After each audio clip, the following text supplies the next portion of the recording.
Hello C inter students, कैसे हैं आप सब। तो डियर, आई होप आपके जो एग्जाम्स चल रहे हैं वो बहुत अच्छे से जा रहे हैं।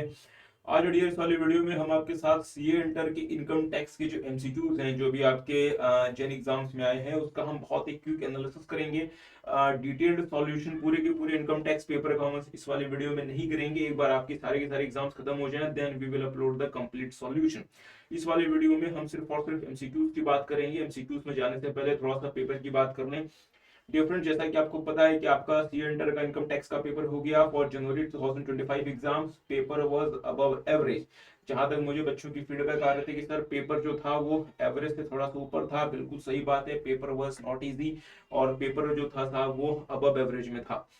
इससे एक दो बातें और कंफर्म हो रही हैं कि इंस्टीट्यूट जो है वो रिपीटेटिव क्वेश्चंस नहीं दे रहा और कोशिश कर रहा है कि आउट ऑफ द लीग जाके क्वेश्चंस दे। और जैसा कि एक्सपेक्टेड भी है डियर, कि अब जो भी आपके एग्जाम्स होंगे उसमें जो भी आपको एग्जाम में जो आपको जो ये मतलब क्वेश्चंस आएंगे वो आपके रिपीटेटिव क्वेश्चंस नहीं होंगे। एनी हाउ, इस वाले वीडियो में हम आपके साथ जल्दी से एमसीक्यूज की बात कर लेते हैं। डियर, आपको पता है 15 मार्क्स के इनकम टैक्स में एमसीक्यूज आते हैं। तो जो केस सिनेरियो 1 और जो 2 है वो तो जीएसटी के एमसीक्यूज को डील करता है। Case scenario 1 deals with GST and case scenario 2 also deals with GST.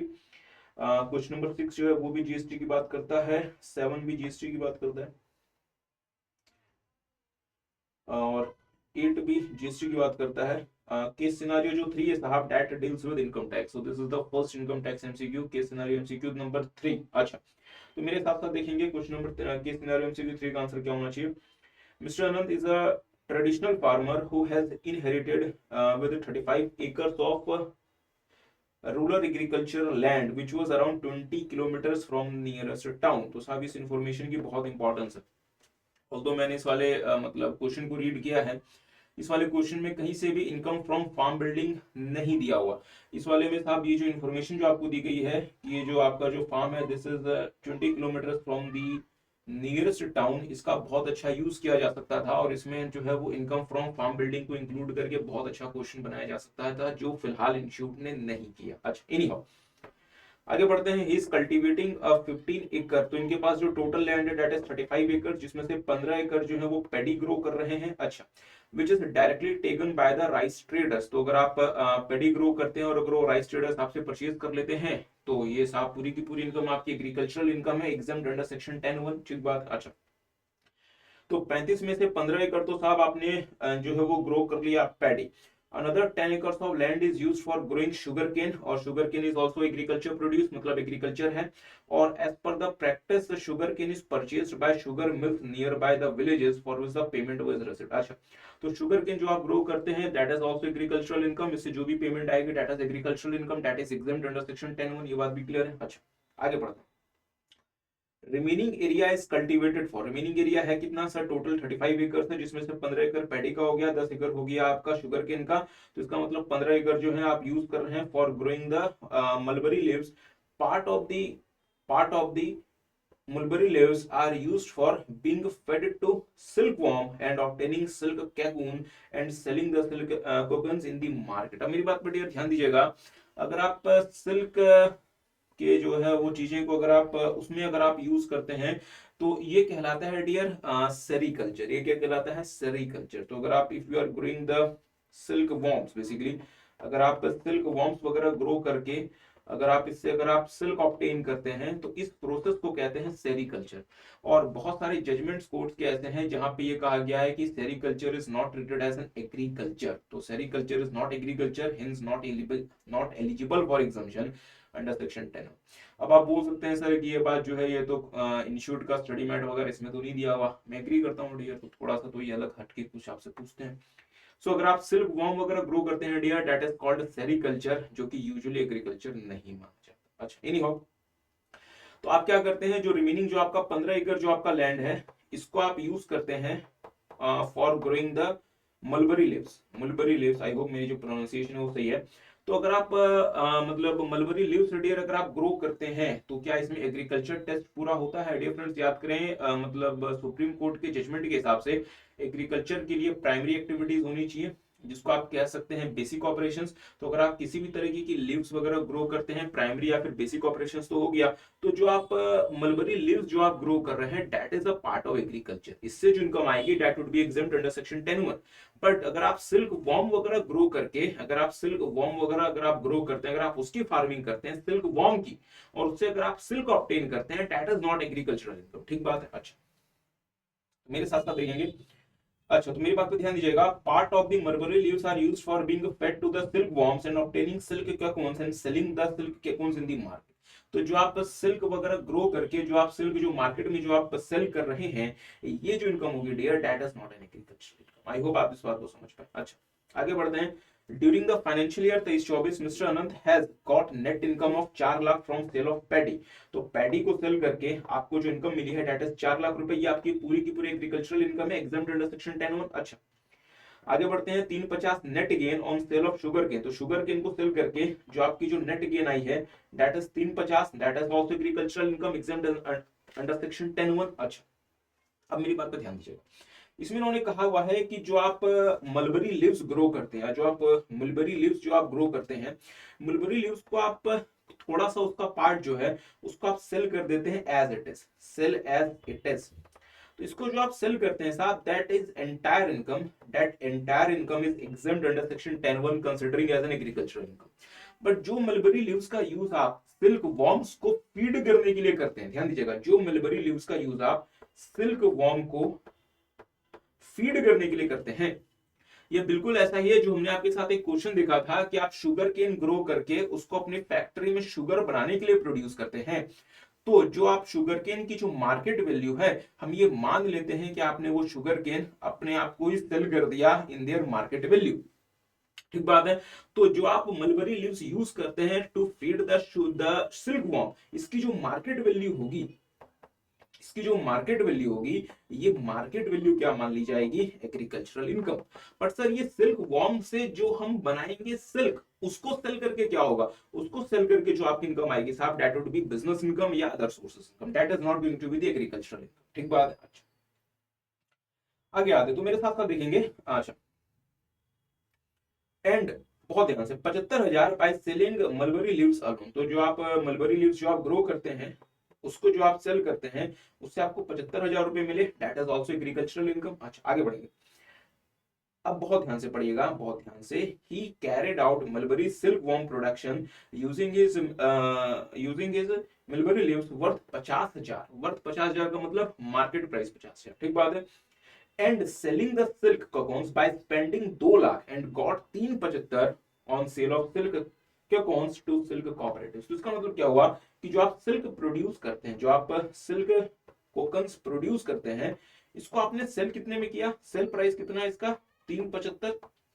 इस सिल्क कोकॉन को प्रोड्यूस करने के लिए आपने साहब क्या यूज किया है, मलबरी लीव्स।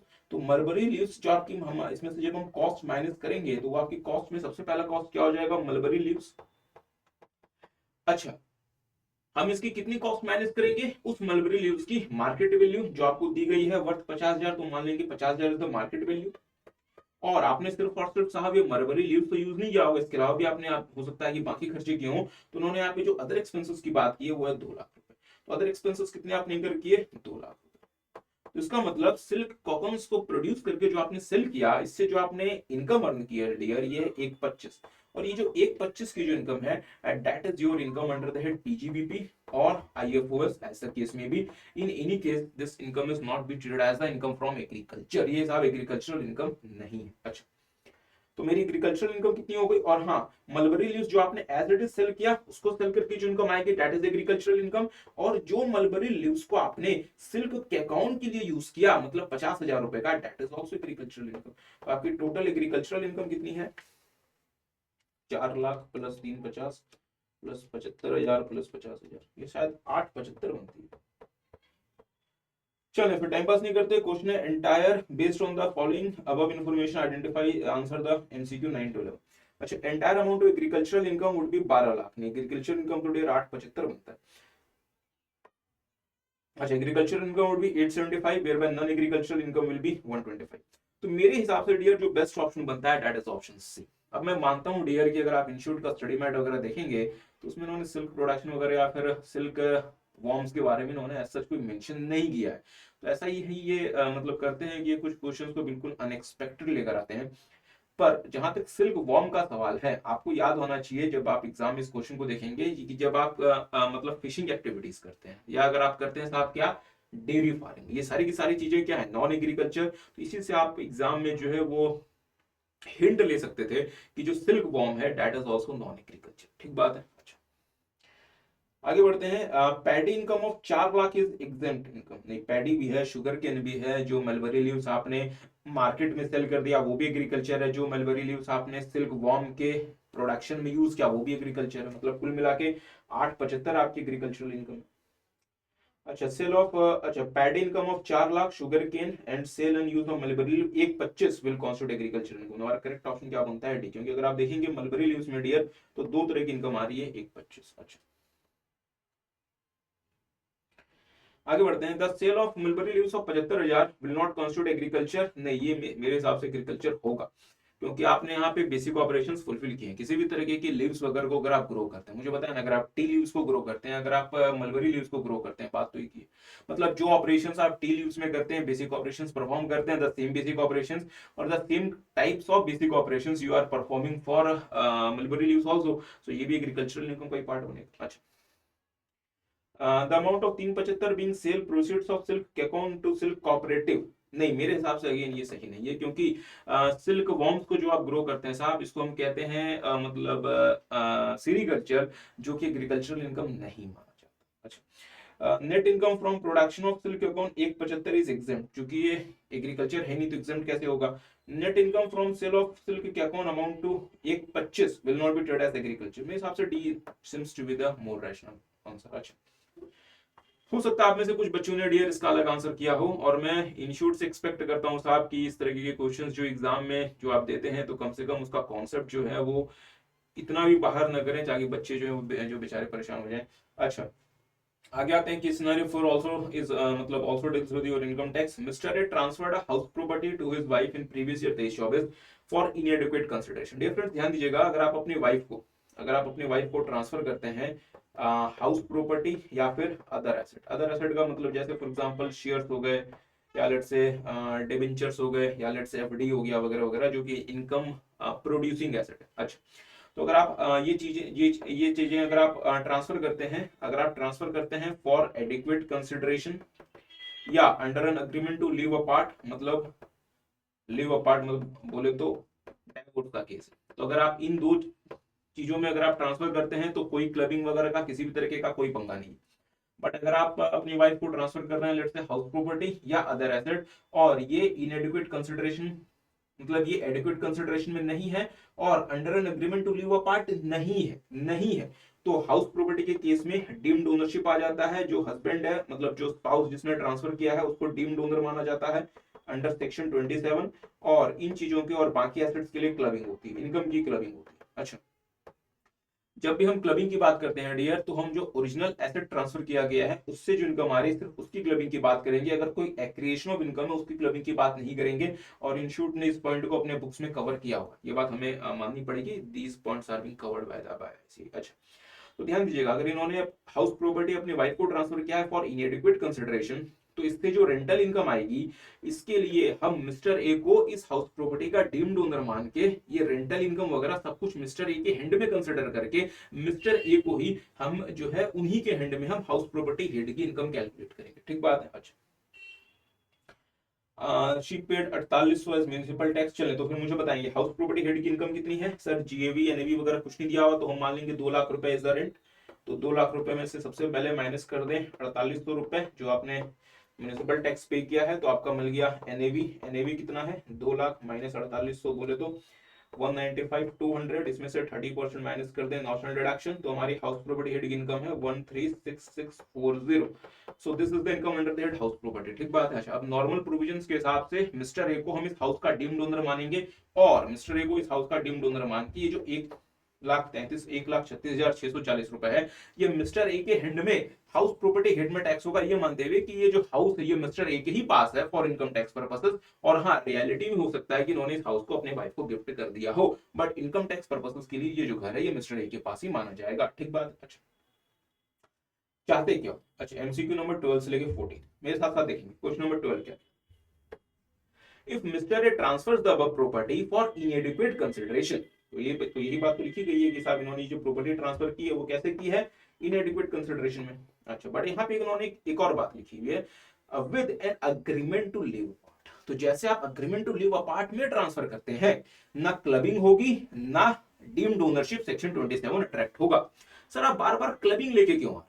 डियर फ्रेंड्स, हम क्लबिंग इसलिए लेकर आ रहे हैं क्योंकि अगर आप हाउस प्रॉपर्टी के अलावा कोई एसेट होता तो क्लबिंग रेलेवेंट होता, हाउस प्रॉपर्टी है तो डीम्ड ओनरशिप रेलेवेंट है। बट सर यहाँ पे बाकी तो कोई एसेट है ही नहीं, तो फिर क्लबिंग को हटा दो ना। ठीक है, मैं एक बार क्लबिंग को साइड कर देता हूँ। तो चूंकि यहाँ पे हाउस प्रॉपर्टी है और अगर आपने इनएडिक्वेट कंसिडरेशन से ट्रांसफर किया but under an agreement to live apart transfer किया, तो फिर यहाँ पे सेक्शन 27 यहाँ पे डीम्ड ओनरशिप अप्लाई नहीं करेगा। अब अगर डीम्ड ओनरशिप अप्लाई नहीं करेगा तो फिर एक सवाल आता है, तो सर क्या क्लबिंग अप्लाई करेगा? तो साहब सेक्शन 64(1) कहता है कि अगर आपने कोई प्रॉपर्टी अपने वाइफ को ट्रांसफर की, अपने स्पाउस को ट्रांसफर की फॉर इनएडिक्वेट कंसिडरेशन, क्लबिंग तभी होगी जब वो under an agreement to live apart नहीं हो। बट यहाँ पे चूंकि under an agreement to live apart है, इसलिए यहाँ पे क्लबिंग भी नहीं होगी। तो इसका मतलब ना यहाँ पे डीम्ड ओनरशिप लगेगा और ना यहाँ पे क्लबिंग। क्लबिंग तो साहब ऐसे भी नहीं लगना था क्योंकि हाउस के केस में डीम्ड ओनरशिप लगता है। बट स्टिल एक कंफ्यूजन अगर आएगी तो मैं फिर यहाँ पे मतलब क्लियर कर दूं कि सेक्शन 64(1) बोलता है कि क्लबिंग भी तभी होगी जब under an agreement to live apart नहीं हो। बट यहाँ पे under an agreement to live apart है, इसलिए क्लबिंग भी नहीं आएगी। ठीक बात। अच्छा, तो इन्होंने पूछा है और एक और मतलब छोटी सी बात, तो हाउस प्रॉपर्टी की इनकम तो हो गई। इन्होंने कहा कि जो रेंट आया था, इस रेंट को मिसेस ए ने एक बैंक में डिपॉजिट किया जहां से इनको 15,000 रुपए का इंटरेस्ट मिलता है। तो साहब इसको हम मानेंगे aeration of income. Aeration of income तो ऐसे भी क्लब नहीं होता, और डिम्ड ओनरशिप भी जो है डियर, वो सिर्फ और सिर्फ हाउस प्रॉपर्टी को ही अपनी डिम्ड ओनरशिप मानती है, इनकम जो एक्रिएट होता है उसको नहीं मानती। ठीक बात है। अच्छा, तो इन एनी केस डियर ये जो 15,000 रुपए है ये मिसेस ए के हैंड में ही टैक्स होगा।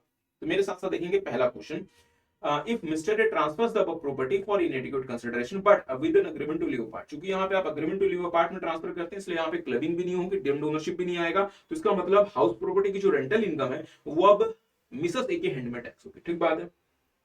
अच्छा, तो यहाँ पे हमारा आंसर क्या हो जाएगा? फिर यहाँ पे ना तो हाउस प्रॉपर्टी की रेंटल इनकम जो है वो ए के हैंड में टैक्स होगी, ना इंटरेस्ट जो है वो ए के हैंड में टैक्स होगा। अच्छा, तो मिस्टर ए के हैंड में नील हो गया। ठीक बात है। मिसेस ए के हैंड में 1,36,640 income from house property and 15,000 IFOS. क्या बात है, तो पहला ही आंसर सही हो गया।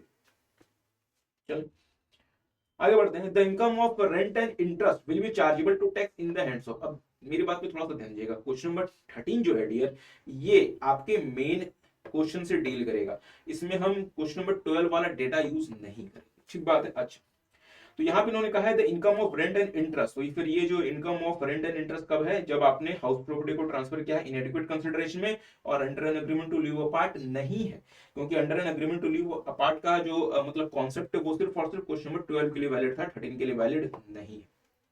तो यहाँ पे चूंकि आपने हाउस प्रॉपर्टी को ट्रांसफर किया इनएडिक्वेट कंसिडरेशन में, तो फिर mister A would be deemed as a owner of the house property as per section 27, और 1,36,640 रुपए वो मिस्टर ए की हाउस प्रॉपर्टी हैंड की इनकम हो जाएगी। अच्छा, तो मिस्टर ए के हैंड में 1,36,640 from house property, Mrs A 15,000 आई। चले फिर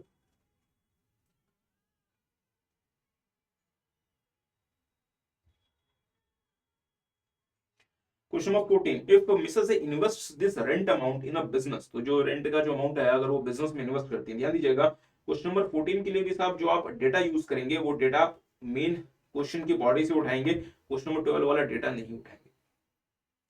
if Mrs A invest this rent amount in a business, तो अगर आप ध्यान दीजिएगा तो पहले वाले केस में इन्होंने जो रेंट को यूज किया था, जो रेंट जो 2 लाख रुपए का आया है, मिसेस ए ने इस रेंट को जो है वो एक बैंक में एफडी करा दिया था जिससे इनको 15,000 रुपए का इंटरेस्ट मिला। बट ये कहते हैं कि अगर हम इस रेंट को एफडी ना कराएं, किसी बिजनेस में इन्वेस्ट करते हैं तो क्या होगा?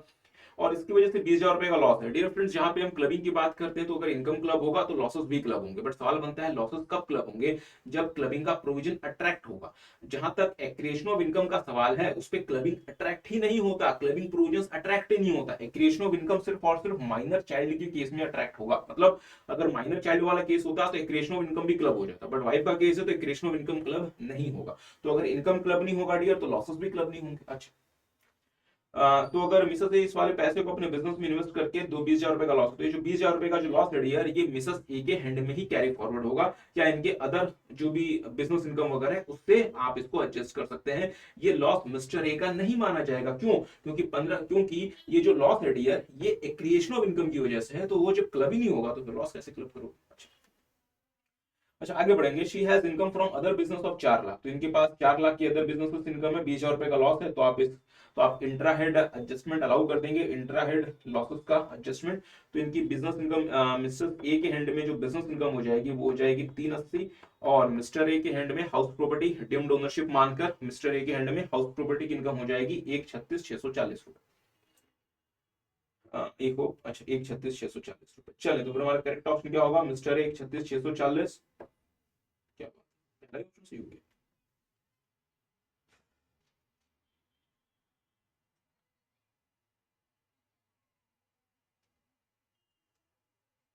चलें सर, आगे आते हैं। Raju earn ₹25,000 from lotteries, 10,000 from betting and 50,000 from online games on internet. ध्यान दीजिएगा, अगर आप लॉटरी बेटिंग वगैरह से कुछ भी पैसा कमाते हैं तो ये ग्रॉस बेसिस पे 30% पे टैक्स होता है अंडर सेक्शन 115 BB। इसमें किसी भी तरीके का लॉसेस का एडजस्टमेंट अलाउड नहीं होता, आपको किसी भी तरीके का मतलब चैप्टर 6A का डिडक्शन नहीं मिलता, और अगर आपकी अनएग्जॉस्टेड बेसिक एग्जामिशन लिमिट भी रिमेनिंग है तो उसका भी एडजस्टमेंट आप क्लेम नहीं कर सकते। अच्छा, अगर आप ऑनलाइन गेम्स की बात करें तो ये भी 30% पे टैक्स होता है अंडर सेक्शन 115BJ, इसमें भी सेम प्रोविजन है। अच्छा, उन्होंने कहा 5,000 रुपए का उनको लॉस हो गया कार्ड गेम में, तो क्या कार्ड गेम के लॉस को आप दूसरे कार्ड गेम के विनिंग के साथ एडजस्ट कर सकते हैं? जवाब है नहीं। तो आपका जो इनकम जो टैक्स होगा डेट इज 25,000, 10,000 और 50,000, बोले तो 85,000 रुपए आपका 30% पे टैक्स हो जाएगा। तो हमारा 30% पे 85,000 and adjustment of unadjusted basic exemption में नॉट परमिटेड। तुम्हारा करेक्ट ऑप्शन क्या समझ में आ रहा है डियर? अच्छा, EMT liability are not attracted. EMT attract नहीं होता साहब अगर आप कंपनी है या अगर आप अदर एसोसी हैं और अगर आप 115 बीएससी रिजिम में बने रहते हैं, तो having being tax under default. तो साहब that was an easy question. बाकी जो मेन जो आपके क्वेश्चंस हैं मतलब डिस्क्रिप्टिव क्वेश्चंस, वो भी क्वेश्चंस अच्छे आए थे इस बार। मैंने जो भी मुझे थोड़ा बहुत टाइम मिला, I have go through these questions. इसमें बहुत ज्यादा सरप्राइज का एलिमेंट तो मुझे नहीं दिखा, बट एनी हाउ हम इसका डिटेल्ड सॉल्यूशन एक बार आपका एग्जाम खत्म हो जाएगा then we will try to share. अभी हम आपके साथ इसका डिटेल्ड सॉल्यूशन नहीं कर रहे, बट हाँ क्वेश्चंस अच्छे थे डियर। ये कहना कि क्वेश्चंस रिपीटेटिव आते हैं, this would be totally wrong. ऐसा नहीं है साहब, इंस्टीट्यूट जो है वो नए नए क्वेश्चंस ड्राफ्ट कर रहा है और इस हिसाब से आपकी मेहनत भी बढ़ रही है। So any how I hope आपने एमसीक्यूज जो है वो सही से किए होंगे। बाकी मेरी तरफ से आप लोगों को आपके रिमेनिंग एग्जाम्स के लिए बहुत बहुत शुभकामनाएं। बहुत अच्छे से अपने एग्जाम्स में अपियर हो, बहुत अच्छे मार्क्स स्कोर करें। सबको